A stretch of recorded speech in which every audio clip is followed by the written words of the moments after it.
ओम तत्सत। आज श्रीमद् भगवत गीता के दूसरे अध्याय का तीसरा श्लोक हम लोग देखेंगे। क्लैब्यं स्मगमः पार्थ नैतत्त्वयुपपद्यते क्षुद्रं हृदय दौर्बल्यं त्यक्तोत्तिष्ठ परन्तप। इस श्लोक की अवतरणिका। योद्धा अर्जुन को शोभा न देने वाली हृदय की दुर्बलता को छोड़कर युद्ध के लिए उसे उठने के लिए भगवान कहते हैं। पदच्छेद और शब्दार्थ।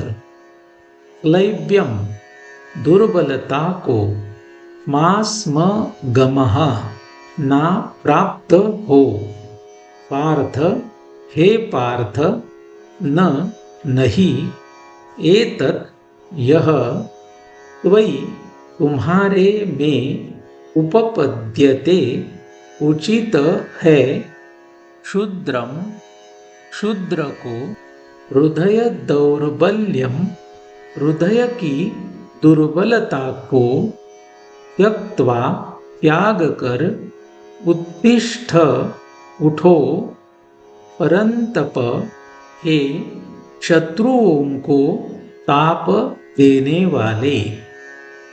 अन्वय।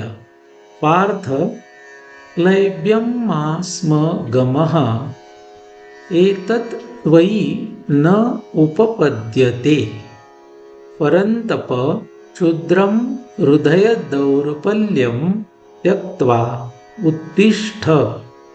विसर्ग संधि के नियम से गमः इस शब्द के विसर्ग के बाद अवसान आने के कारण विसर्ग वैसे ही रहेगा। अन्वयार्थ।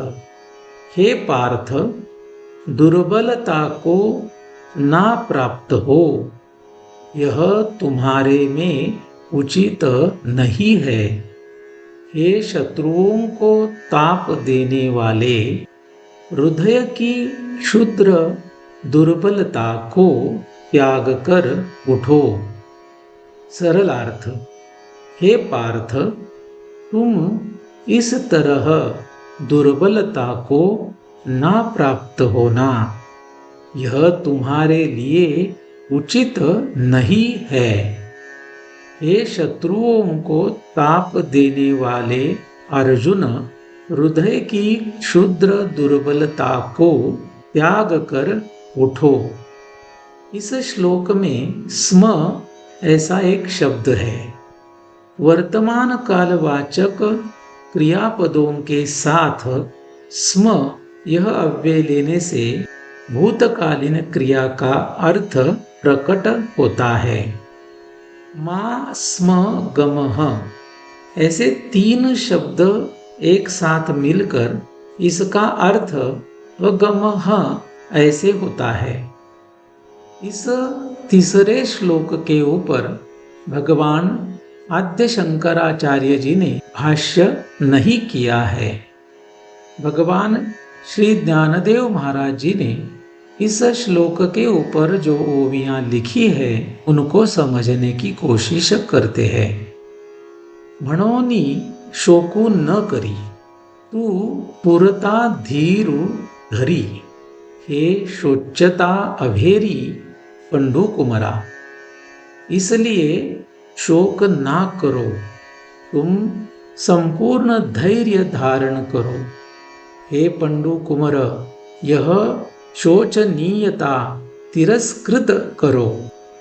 तुझ नभे हे उचित, येणे नासेल जोडले बहुत, तू अजूनी वरी हित विचारी पा। यह तुम्हें उचित नहीं है, इसकी वजह से उसका नाश हो जाएगा जो तुमने यश, कीर्ति, सम्मान, पुण्य इत्यादि बहुत जोड़ा है, कमाया है। अरे तुम अभी भी अपने हित के बारे में विचार करो या पूछो। येणे संग्रामाचे अवसरे एथ कृपाळूपण नुप करे। हे आताची काय सोय रे जाहले तुझ। इस संग्राम के समय यहाँ कृपालुता असमर्थ है, माने कि उपयोगी नहीं है। ये गोत्रज क्या अभी ही तुम्हें सगे संबंधी हुए, पहले नहीं थे क्या? तू आधीची काय नेणसी, की हे गोत्रज नोळखसी। वायाची काय करिसी, अतिशो आता। तुम पहले से क्या जानते नहीं थे, या इन गोत्रज को पहचानते नहीं थे? अभी यह स्नेह का व्यर्थ अतिरेक क्यों कर रहे हो? आजीचे हे झुंज काय जन्मा नवल तुझ। हे परस्परे तुम्हा व्याज सदाची आथी। आज का यह युद्ध क्या तुम्हारे लिए तुमने जब जन्म लिया तब से कोई नया है? यह तुम लोगों का परस्परों का कलह या फिर उन कौरवों का कपट हमेशा का ही है।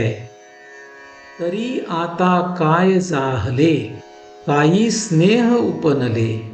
हे नेणीजे परी कुडे केले अर्जुना तुआ। तो फिर अभी क्या हुआ, स्नेह कैसे उत्पन्न हुआ? यह मुझे समझ में नहीं आ रहा है। लेकिन हे अर्जुन, तुमने गलत किया। क्या गलत किया? शस्त्र नीचे डालकर वह रोने लगा। उसकी जो स्थिति है वह गलत स्थिति है, ऐसा भगवान यहाँ पर कहना चाहते हैं। मोहो धरिलिया ऐसे होईल, जे असती प्रतिष्ठा जाईल, आणि परलोक ही अंतरेल अही केसी। मोह धारण करने से ऐसा होगा कि तुम्हारी जो प्रतिष्ठा है वह जाएगी, और अहिक के साथ परलोक से भी तुम दूर जाओगे। हृदयाचे ढिलेपण एथ निकयासी नवे कारण। हे संग्रामी पतन जाण क्षत्रियांसी। हृदय का ढीलापन यहाँ तुम्हारे भले का कारण नहीं है। यह संग्राम में क्षत्रियों का पतन जानना। ऐसे नी तो कृपावंतु नाना परी असे शिकवितू। हे ऐकोनी पंडुसुतू काय बोले। इस तरह वह कृपावंत अनेक तरीकों से सिखा रहे हैं। वह सुनकर पंडुसुत क्या बोलता है, यह आगे के श्लोकों में कहा जाएगा। तो आज के लिए बस इतना ही। ओम तत्सत।